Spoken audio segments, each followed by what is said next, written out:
Don't need new friends? And 4 steps to making friends after 50. Hey there, you vibrant trailblazers, you weavers of every silver thread.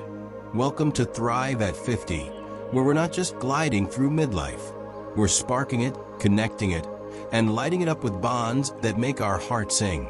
Today, we're diving into something that hits close to home, a video we've poured our soul into called 4 Steps to Make Friends After 50. Let's start with a truth I once held tight. I don't need new friends at this age. Sound familiar? If you whispered that after 50, you're not alone. I've been there too. But we're rewriting that story with 4 simple, soul-warming steps to build friendships that thrive. Whether you're kicking it at 50, shining at 60, or soaring past 70.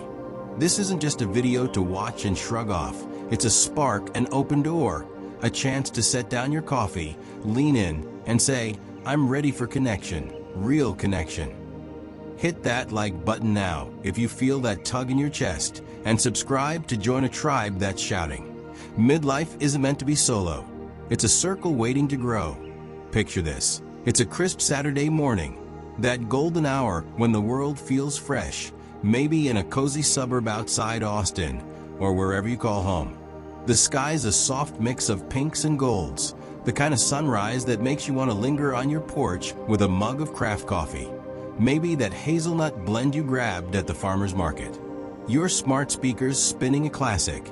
Think James Taylor's Fire and Rain or Carole King's Warm Chords, while the scent of dew on the grass drifts through your open window. Outside, the neighborhood's waking, birds chirping, a jogger waving, the hum of a distant lawnmower like a heartbeat of routine. It's a moment that could bloom with laughter, with shared stories, but too often, it's just you, isn't it? Too many mornings feel quiet. The phone doesn't buzz with plans. The group chats from your old work crew have gone stale. Your social circles shrunk after decades of pouring into careers, kids, and commutes. You sip that coffee, scroll through X or WhatsApp, but the sparks dim, the connection's thin, and you're left wondering if making new friends after 50 is a game for someone younger, someone with more time.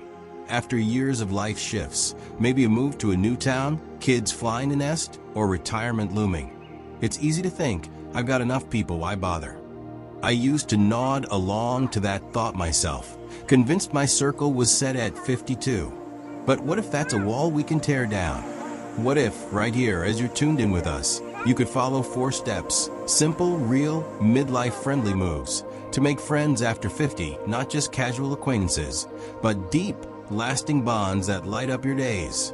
What if your silver years aren't about fading into the background, but stepping into a circle of people who get you, who laugh with you, who make every coffee run or backyard barbecue feel like home? This isn't about forcing awkward small talk or chasing a packed social calendar.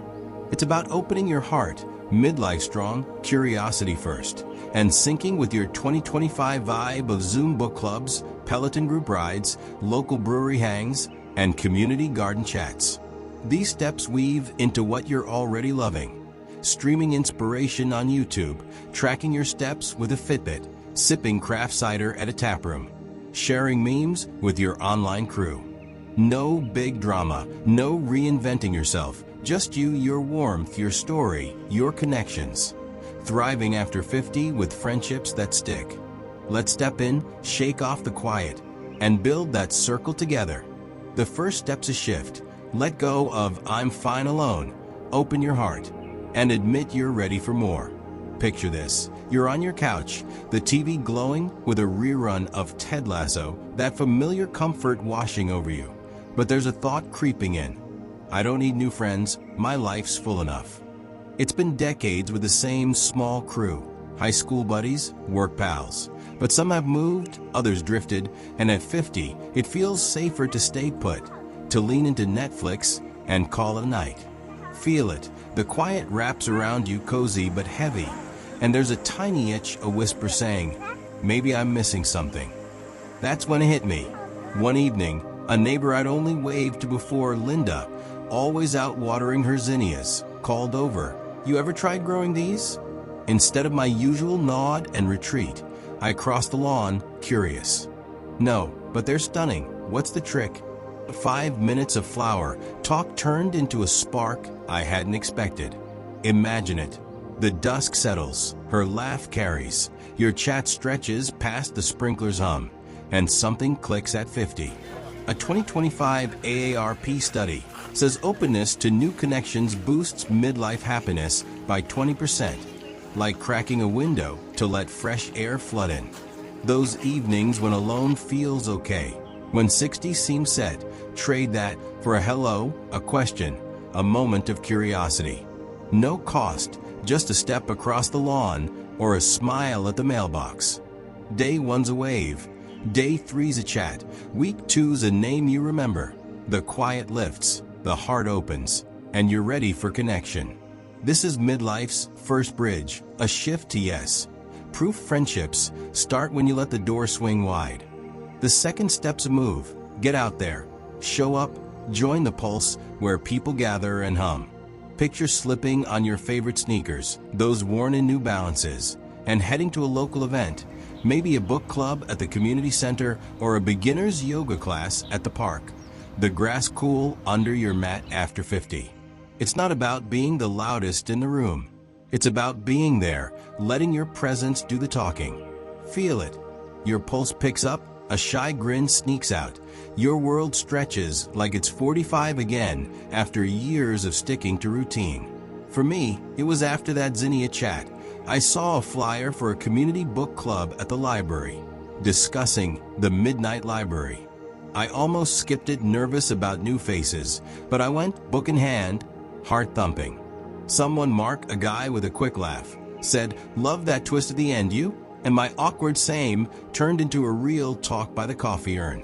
See it. The pages rustle. Your Fitbit buzzes. 1,000 steps, just getting there. And names start to stick. Mark, Sarah, Jen.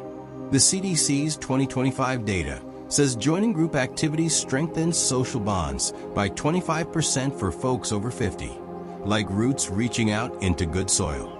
Those days when your house feels like a fortress, when 62 seems small, swap that for a meetup, a class, a free event you found on Nextdoor or Eventbrite.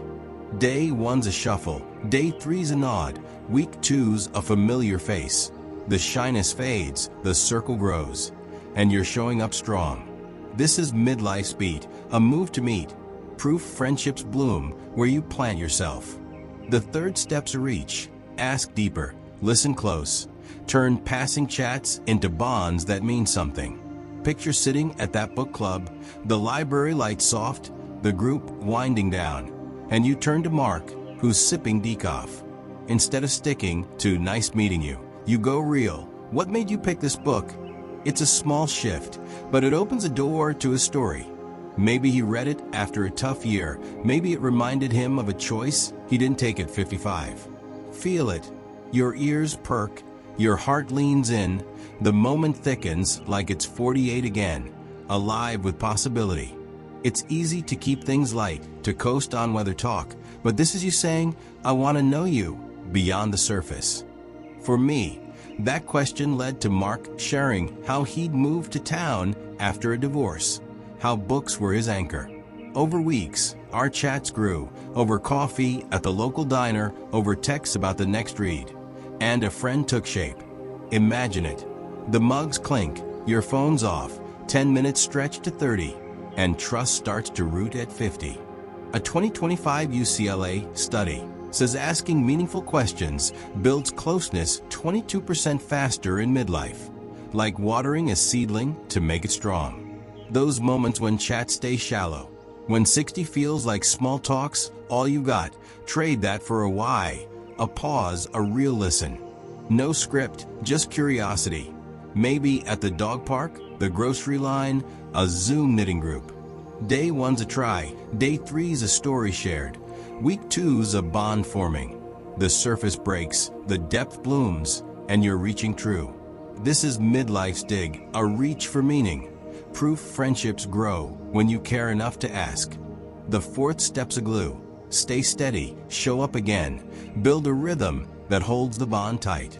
Picture texting Mark a week later. Book club Thursday? Or maybe that new brewery downtown. It's not a grand plan, just a craft beer at a tap room, a table by the window, or meeting at the community garden to swap tips on tomatoes after 50. Feel it.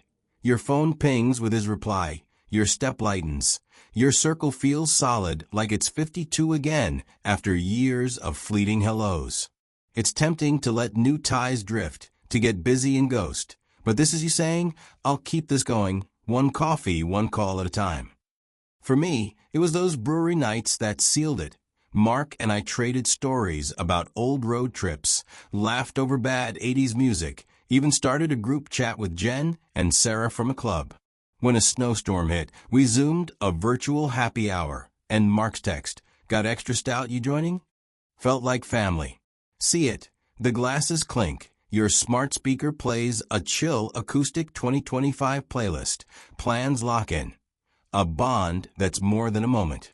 The National Institute on Aging's 2025 stats say consistent contact boosts friendship strength by 28% for folks over 50. Like water, keeping roots alive. Those days when ties feel fragile, when 62 seems like connection slip, swap that for a text, a meetup, a habit you build. No pressure. Just a $5 beer, a walk in the park, a call to check in. Day 1's a ping. Day 3's a plan. Week 2's a crew you count on.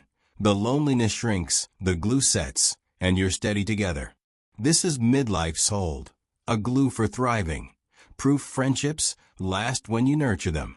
Let's pause for a second and go back to where it started for me. Because I know this isn't just theory. It's real. At 53, I moved to a new suburb after my kids left for college. My old friends hours away, my evenings too quiet. I told myself, I don't need anyone new, I've got my routine. But routine wasn't enough, it was lonely. That Zinnia chat with Linda cracked the door. The book club pushed me through, asking Mark about his story built a bridge. And those brewery nights made it stick. Now, my weekends hum with plans, garden swaps, book debates, even a group hike last month. That's not just a circle. It's a lifeline, and it's waiting for you too. Here's the map laid bare for steps to make friends after 50.